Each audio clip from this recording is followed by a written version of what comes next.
Helen Pluckrose, who's a dyed-in-the-wool liberal, has been on this podcast, and she made the case that, look, if everyone's arguing liberalism is dead, then we should try to maintain some semblance of what's good about it. And the point you just made there, which is try to extend the same courtesy you'd expect to be extended back, because once you start racing to the bottom, everyone goes there. You talked a little bit about how the Tories missed the opportunity to figure out who it is that we are and to run on that basis. And I suppose lots of people who are interested in politics would say, right, since the Blair years, we've been running this policy of multiculturalism, so subvert the national core of whatever it is we are and celebrate the cultures of everything else. It's led to, obviously, the ideals of diversity and all of those things. And I suppose those people, there are lots of people who think that multiculturalism is not a good model, and they cut across the political spectrum. I mean, Helen Pluckrose is one of them. We've got Paul Embry, who's well and truly on the left. We've got Frank Furedi, Ed West on the right, Matt Goodwin, centre right, Ayaan Hirsi Ali, liberal. Lots of people think, look, it's okay to celebrate your own cultural achievements, because then that gives people something to integrate into and shows you have confidence in your own culture and civilization.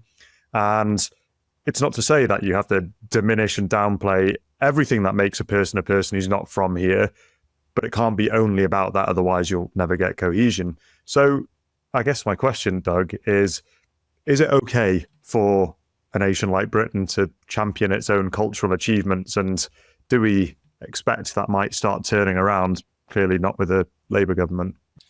I'm sure you've heard this before. I mean, there was a very interesting book on multiculturalism written by Patrick West, who I think may be the brother of Ed West, who does a very good, interesting Substack, which I really like. But that's an interesting, it's a very short book. I think it was a Civitas pamphlet, actually. It's a very interesting book. I read that. So when you talk about multicultural, we're not talking about there's a difference between multiracialism and multiculturalism, right? So multiracialism is you have multiple ethnicities living, within a country. That's one thing. I'm sure 99% of Brits would be completely fine with that. We're a very tolerant nation.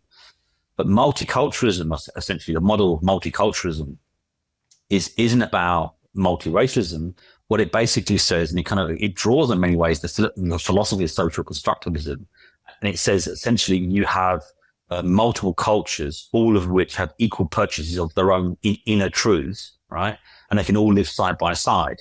And so essentially you can have these different cultures and they can live siloed ultimately within a kind of broader national society or broader state, right? And they're all equally valid. But so the problem with that is essentially, if you have a host nation, a dominant nation, the majority nation, Britain, what you're basically saying is these minority cultures have as much validity and a purchase as your own culture. And if their values may be antithetical to yours or their norms are different to yours, basically it's racist or beyond the pale to have any negative judgment on that. I think that's what people really are reacting against. I think that is a recipe for complete breakdown of social cohesion and national pride and national culture. And I think that's what we've got on steroids.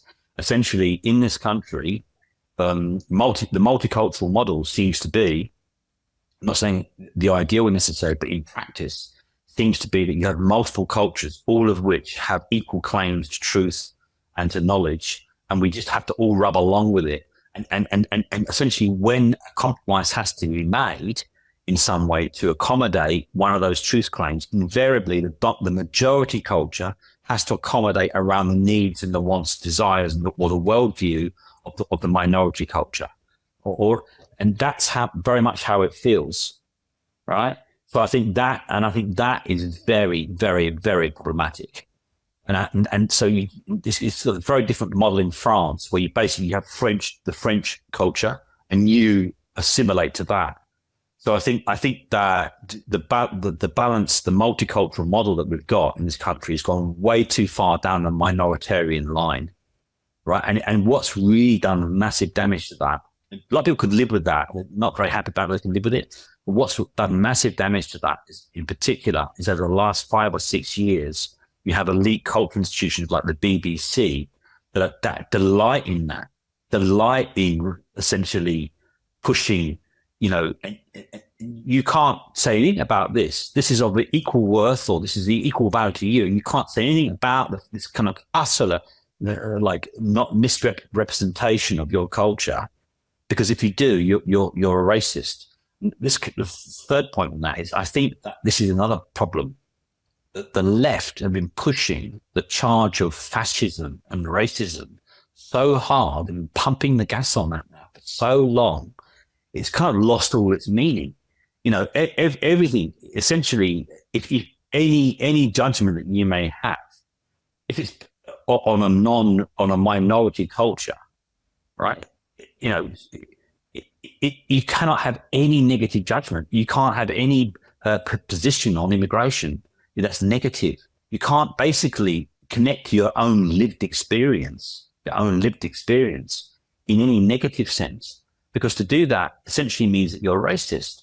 To even to articulate the notion of borders or national sovereignty in this liberal script, this kind of hyper-liberal globalization script that the left is living in, right, is itself an articulation of a kind of bordered or bounded racist worldview. You're saying that there is a world, and yet when you apply this thing to non-Western cultures, massive celebration of national sovereignty, massive celebration of flags, the cultural ways of being, the lived experience of these non-Western people, to the extent that you have a kind of celebration of ethno-nationalism.